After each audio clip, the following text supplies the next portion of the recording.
Good morning, everyone. Thank you so much for getting up early and being here.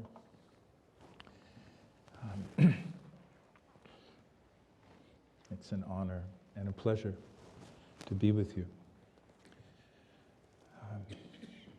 Since the theme of this event is sacred wisdom, I thought I would orient this morning's presentation in those terms.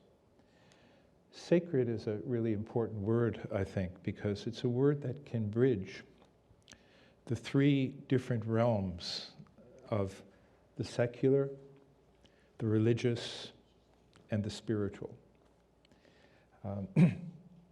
I say that not that these realms are entirely distinct, but there are differences. The secular world is concerned primarily with the satisfying our human needs and desires. The religious world is often based in beliefs and identity, in the sense of belonging to a community. And the spiritual world, spiritual dimension, as I understand it, is a dimension of consciousness and the inner life. So as I said, all of these things intersect. They're not entirely distinct. But the word sacred can cover them all, because even the most secular person can be asked the question, is nothing sacred to you? Or what is sacred to you? So the word sacred implies value. It doesn't imply the supernatural, but actually, maybe value is the supernatural. Maybe the most important things in life are invisible and matters of the human heart. So we begin with the human being. We begin with ourselves. This is what we have to work with. And there was a great Turkish shepherd of the 13th century named Yunus Emre. I worked on translating a book of his, The Drop That Became the Sea. And Yunus says this about wisdom. Wisdom comes from knowing wisdom. Wisdom means knowing yourself. If you do not know yourself, what's the point of reading books? The point of reading is to know something real. Since you have read and do not know it, reading is useless. Don't say, I've read, I've learned. Don't say, I've worshipped a lot. If you don't accept the complete human being, all other works are futile. The meaning of the four holy books is clear and complete. It shows itself in the first letter, Aleph, which is like the number 1, a straight line. If you don't know what Aleph is, what do you know of reading? You recite every syllable of the alphabet and you say Aleph, but how little it means. Yunus Emre says, "O Mullah, you've made 1,000 pilgrimages, but never been welcomed by a single heart." Well, Yunus was a feisty rogue, but someone who lived very close to the essence. As human beings, in knowing ourselves, from the spiritual perspective, this is not merely knowing our psychology. It's not merely knowing our personal history, but it's about knowing something even more fundamental than that. We could begin with the word presence. And presence in English is kind of a vague term. You might say, well, an actor might have a quality of presence, or a person might have or not have a quality of presence. But in spiritual practice, we can postulate presence in this way. First of all, let each of us become aware of our breath at this moment. We are breathing.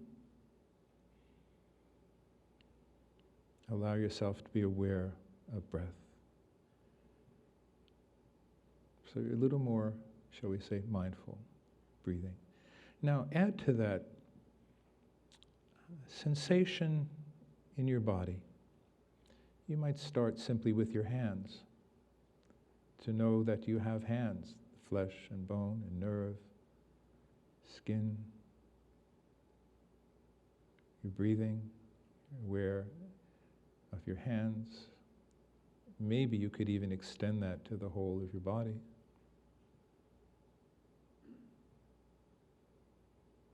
And now, be aware simultaneously, we are multitasking spiritually, be aware of your emotional state at this moment. Maybe relatively peaceful, expectant. You don't need to label it, just be aware of the state of your heart at this very moment. Still aware of the breath, aware of being embodied, aware that you are a human being with a heart and all of its complex feelings. And at the same time, it's as if you could take a step back to where you could witness even your thoughts. Thoughts come and they go. You are not your thoughts. You witness your thoughts. Let's just stay with this for a moment, just 30 seconds or so. Breath, body, heart, mind. And a comprehensive awareness that can encompass all of these.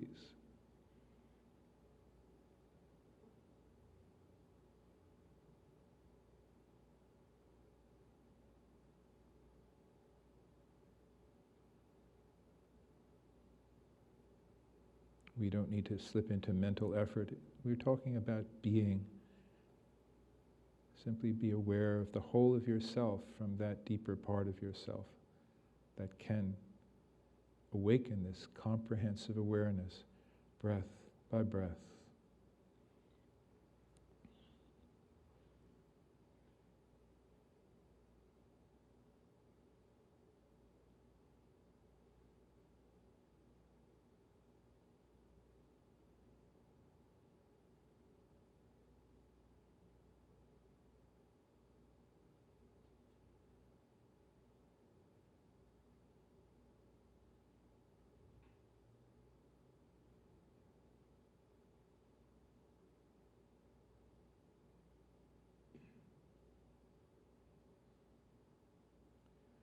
Now, in our tradition, we have a divine name, which I call the pronoun of divine presence. And this divine name is simply who. It's like the relative pronoun in English. Actually, it's an Arabic pronoun, third person pronoun. But sound is also a way of entering into presence. So while still maintaining this comprehensive awareness, without thinking you have to do it mentally, analytically, just through your very being, be aware of your total humanness. And you may join me, if you're comfortable, as we invoke the pronoun of divine presence, who, in order to bring our breath, our collective presence into coherence. In the name of God, the infinitely compassionate and infinitely merciful, the sustainer of all universes, we begin like this.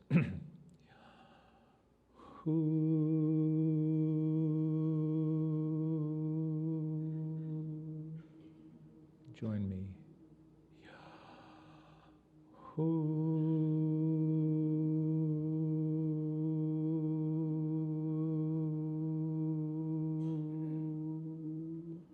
Breathe in.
Now silently, on the out-breath, be aware that each individual presence is encompassed by, sustained by a greater presence.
So be it.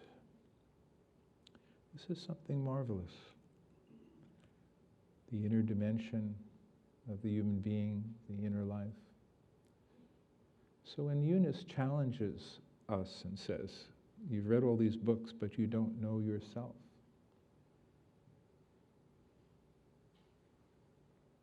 He's calling us to something very immediate.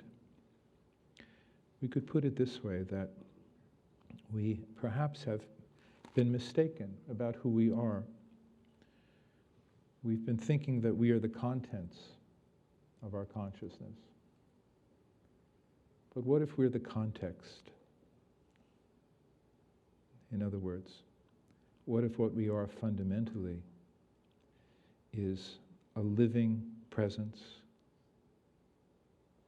that has certain contents, and that through the mastery of attention and the purification of the heart, we might be able to modify those contents by what we focus on. Rumi says, if your thought is a thorn, you're kindling for the bath stove, and if your thought is a rose, then you are the rose garden. But what you fundamentally are is this context of awareness, this spaciousness. That is one of the most important things a human being can not only know, but develop, and in the end, trust.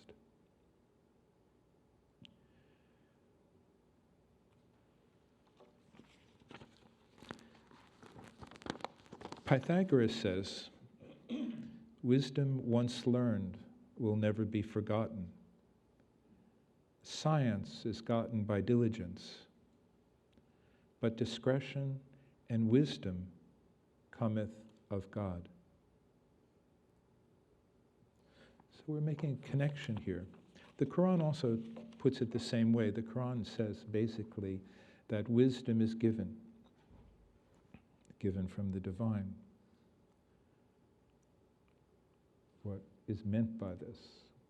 We think we know what the divine is, but to simplify, what if we're talking about an inner dimension of value that we know best when we are not absorbed entirely in our thoughts and emotions, but when we enter into the inner life deeply and simply are there with impartiality. You're there with an open heart. Or we might be there with devotion and love of this state once we know how beautiful it is, once we know that being itself is beautiful and generous, once we clear away our complaints, our resentments, our fears. What's left is this beauty, this generosity of being, which the human being can know and directly experience. This is faith. Faith for us is not belief in something. Faith comes from the perception of the reality of being and of what we are fundamentally. And through this knowingness that is a potential of the human being comes to find a window into greater being. What begins as presence in that very rudimentary way, which you can practice for the rest of your lives by synthesizing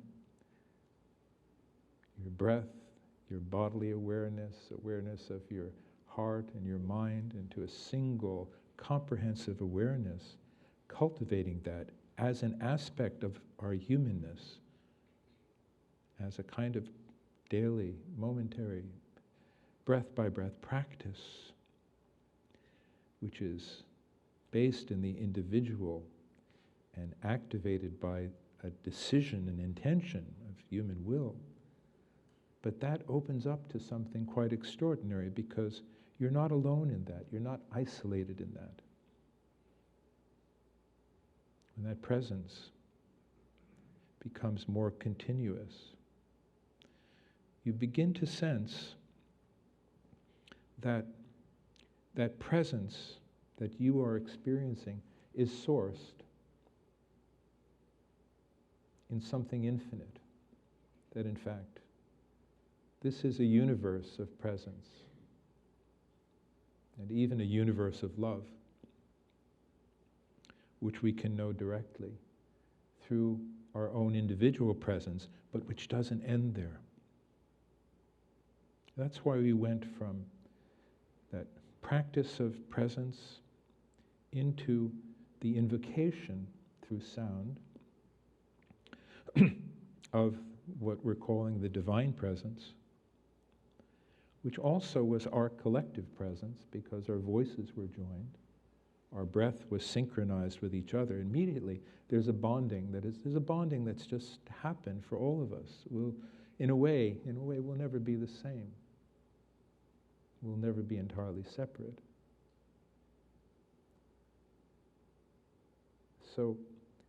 the great spiritual traditions have had many techniques for creating this coherence, both in ourselves and collectively. Coherence is a key word. Much of the suffering of life is due to a lack of coherence in our lives, from being in conflict with ourselves, from not having a center, and therefore being in conflict with others. But how do we attain coherence? In a way, the answer is simple. To make that journey inward with our attention, with our consciousness, to a point, a dimensionless point, meaning infinite point of, if you like, divinity, if you like that word. If you're a Buddhist, you can call it something else. If you're if you're an agnostic, call it whatever you like. But we're talking about something experiential. It can be known, it can be experienced, whatever your metaphysical belief system is. Yes, we have metaphysical teachings, we have teachings or an understanding, a knowledge about what the human being is, what consciousness is, what its capacities are, what the levels of reality are. But those need to be experienced and can be experienced.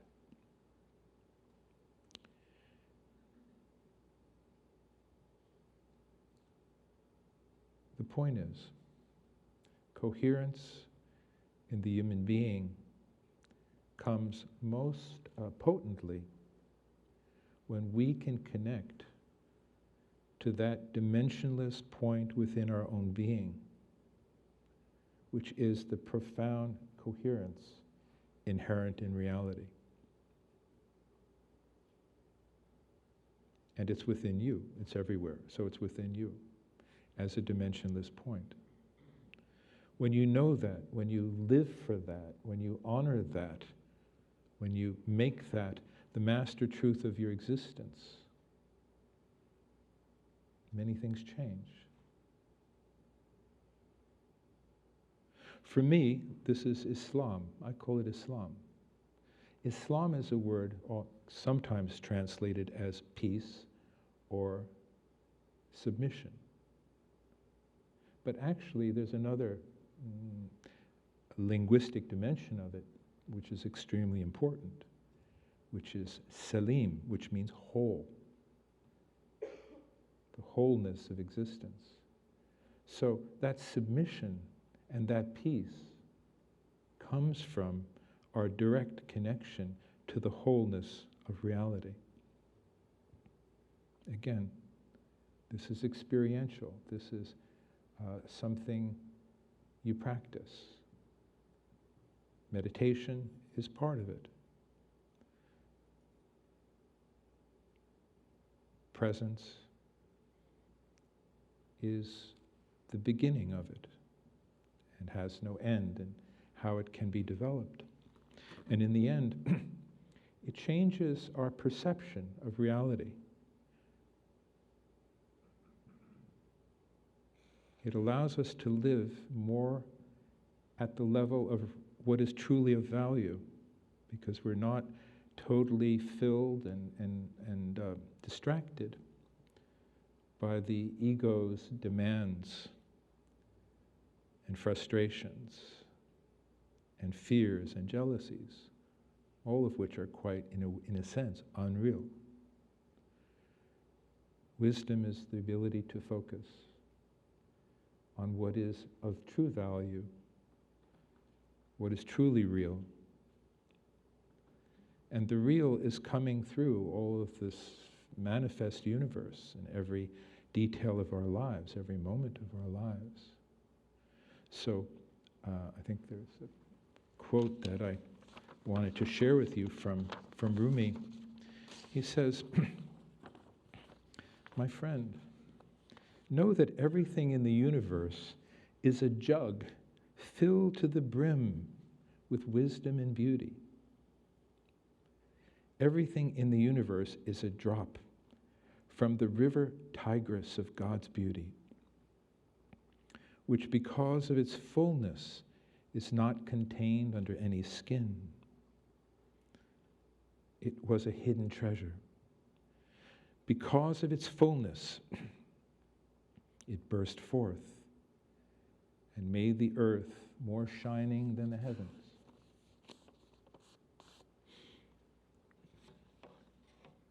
This is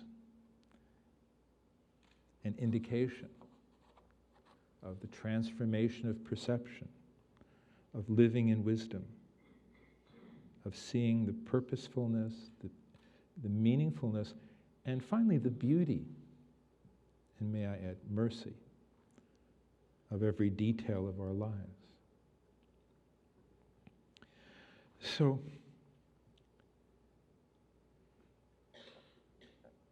in our tradition, to give you just a little taste of something really from the Sufi tradition explicitly, we have this word Allah. And always know that Allah has a H on the end, so there's a beautiful breath there. And it's important for us to know that that Islam does not have a trademark on this word. I don't know if you knew that. That I've witnessed rabbis in Iraq praying to Allah. And I've been with Christians in Malula, Syria, praying to Allah. And Allah is beyond definition, beyond conceptualization. In that sense, the Islamic definition of Allah is virtually indistinguishable from the Buddhist notion. The Buddhists say, well, we can't make a proposition about the nature of ultimate reality, except on the side we'll call it wisdom and compassion. It always slips in. Qualities always slip in, because this is a qualitative universe, not just an abstract mental universe. Ultimate truth is not abstract. Ultimate truth is infinitely tender and beautiful. And it knows you, especially if you know yourself. So Allah is a name we used because it's beautiful. The ah sound resonates in the heart. And if you wish, join me for these few minutes in the practice that my tradition, the Mevlevi tradition, would do every morning. It's very simple. Our basic dhikr or mantra is Allah, because the Quran says, is not Allah sufficient for you? It contains all the divine names. So it begins slowly with two distinct syllables. I should say, Bismillah ar-Rahman ar-Rahim, in the name of God, the infinitely compassionate and infinitely merciful. Allah, Allah, Allah. Join me. Allah, Allah, Allah, Allah, Allah, Allah, Allah, Allah, Allah, Allah, Allah, Allah, Allah, Allah, Allah, Allah, Allah, Allah, Allah,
Stay with the breath in silence.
And we say salam to all of you and to our live streaming friends as far away as Kolkata, India.